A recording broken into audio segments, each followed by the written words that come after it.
من الشیطان الرجیم بسم اللہ الرحمن الرحیم صلی اللہ علیہ حبیبہ سیدنا محمد وآلہ وصحبہ وبارک وسلم۔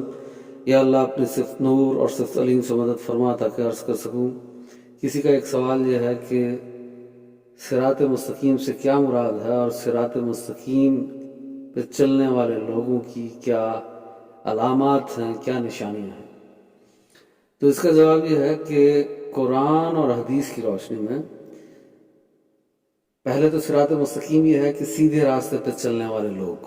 اور ان کی جو علامات ہیں جو قرآن اور حدیث میں بیان کی گئی ہیں وہ یہ ہیں کہ 6 علامات بیان کی گئی ہیں۔ جو ایمان لاتے ہیں یعنی زبان سے اقرار کرتے ہیں اسلام کے تمام بنیادی عقائد کا، زبان سے اقرار کرتے ہیں اور دل سے تصدیق کرتے ہیں، تو یہ ہیں وہ لوگ جو ایمان والے ہیں، جن کو مسلمان کہا جاتا ہے، مومن کہا جاتا ہے۔ تو نمبر 1 نشانی صراط مستقیم والوں کی ہوگی کہ وہ ایمان والے ہیں۔ نمبر 2 کہ وہ نیک اعمال کرتے ہیں۔ نمبر 3 وہ گناہوں سے بچتے ہیں۔ نمبر 4 وہ حقوق اللہ پورے کرتے ہیں یعنی نماز، روزہ، زکوٰۃ کرتے ہیں۔ نمبر 5 وہ حقوق العباد پورے کرتے ہیں یعنی ماں باپ کا خیال رکھتے ہیں، بیوی بچوں کا خیال رکھتے ہیں، ہمسایوں کا خیال رکھتے ہیں، تمام انسانوں کے حقوق کا خیال رکھتے ہیں، تو یہ حقوق العباد پورے کرتے ہیں۔ اور نمبر 6 کہ وہ دین کا علم حاصل کرتے ہیں، کیونکہ دین کا علم حاصل کرنا ہر مسلمان مرد اور عورت پر فرض ہے۔ تو یہ 6 نشانیاں جس شخص میں ہیں وہ صراط مستقیم پہ ہے۔ یہ 6 علامات جس شخص میں ہیں وہ صراط مستقیم پہ ہے، وہ سیدھے راستے پہ ہے۔ اور جس میں یہ 6 نشانیاں نہیں ہیں، 6 علامتیں نہیں ہیں، وہ صراط مستقیم پہ نہیں ہے۔ اللہ قرآن میں فرماتا ہے گروہ صرف 2 ہیں، ایک حزب اللہ یعنی اللہ کا گروہ،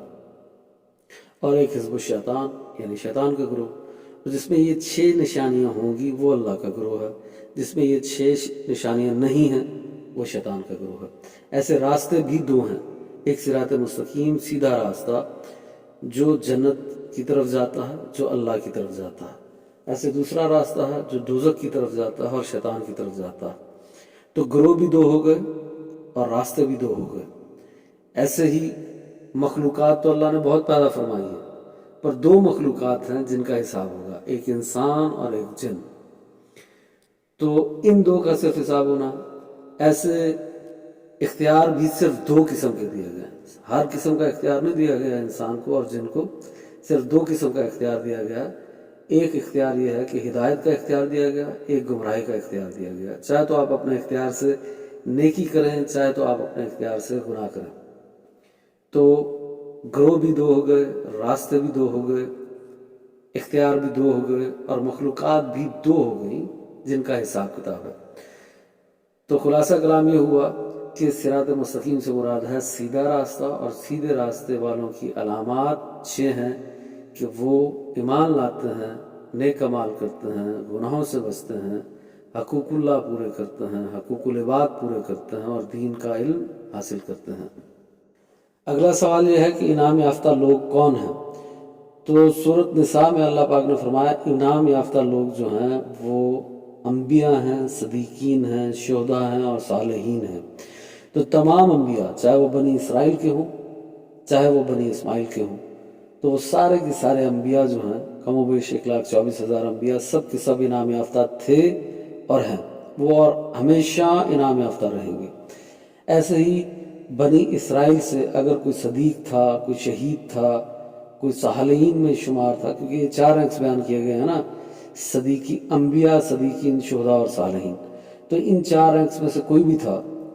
یعنی اگر کوئی صدیق تھا بنی اسرائیل سے، شہید تھا یا نیک لوگوں میں تھا، صالحین میں سے تھا،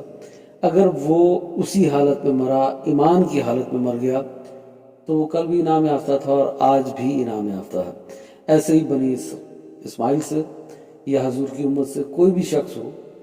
اب کیونکہ نبی تو آ نہیں سکتا، اب تو کوئی نبی نہیں بن سکتا، تو ایک رینک تو بالکل بند کر دیا گیا کہ اب کوئی نبی نہیں بن سکتا۔ بہرحال صدیق آج بھی آپ بن سکتے ہیں، شہید آج بھی آپ ہو سکتے ہیں،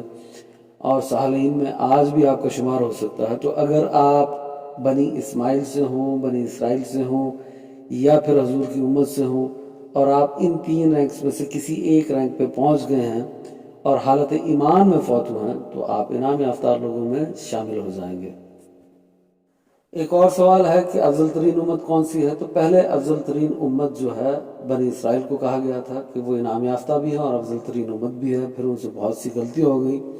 اور بہت سے ان میں ایسے لوگ بھی تھے جو بے ایمان ہو کے مر گئے، تو پھر وہ انعام یافتہ بھی نہیں رہے اور افضل ترین امت بھی نہیں رہے۔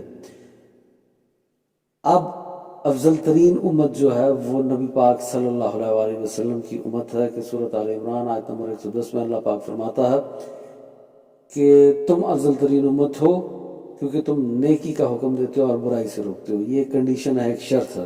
تو جب تک ہم نیکی کا حکم دیتے رہیں گے اور برائی سے روکتے رہیں گے ہم افضل ترین امت رہیں گے،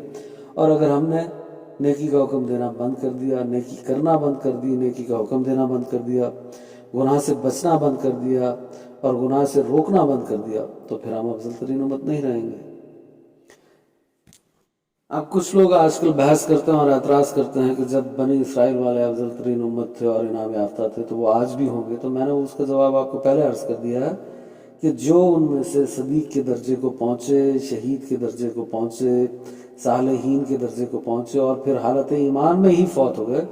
تو وہ آج بھی افضل ترین امت میں ہیں اور انعام یافتہ لوگوں میں شامل ہیں۔ پر اب افضل ترین امت حضور کی امت ہے۔ اگر یہ بھی صدیق کے درجے کو پہنچ جائیں،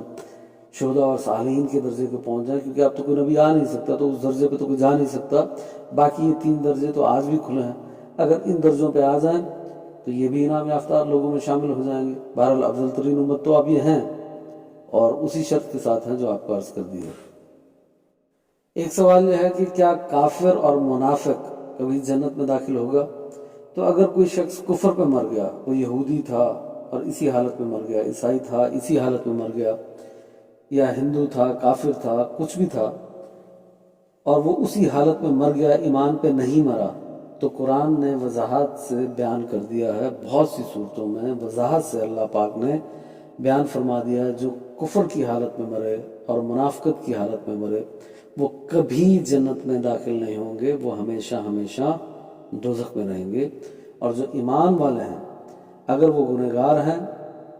نیک اعمال نہیں کرتے، حقوق اللہ اور حقوق العباد پورے نہیں کرتے، بٹ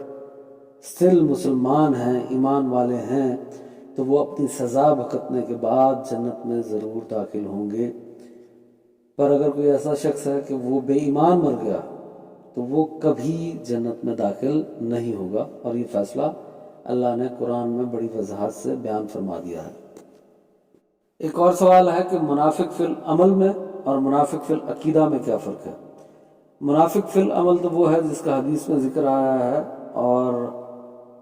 2 حدیثوں میں اس کا ذکر آیا ہے کہ 4 نشانیاں، ایک میں 3 بیان کی گئی ہیں، ایک میں 4 بیان کی گئی ہیں، کہ وہ جھوٹ بولتا ہے، امانت میں خیانت کرتا ہے، وعدہ خلافی کرتا ہے، اور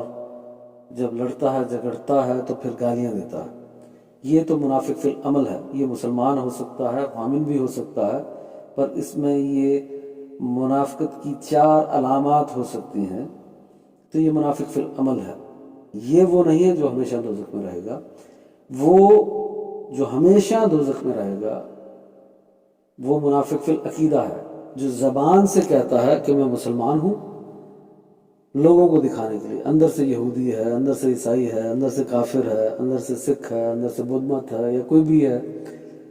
اور زبان سے کہتا ہے میں مسلمان ہوں اور دل میں اس کی یہی ہے کہ میں کافر ہوں، تو یہ ہے منافق فی العقیدہ، یہ ہمیشہ دوزخ میں رہے گا۔ تو منافق کی 2 نشانیاں ہو گئی، منافق فی العمل اور منافق فی العقیدہ۔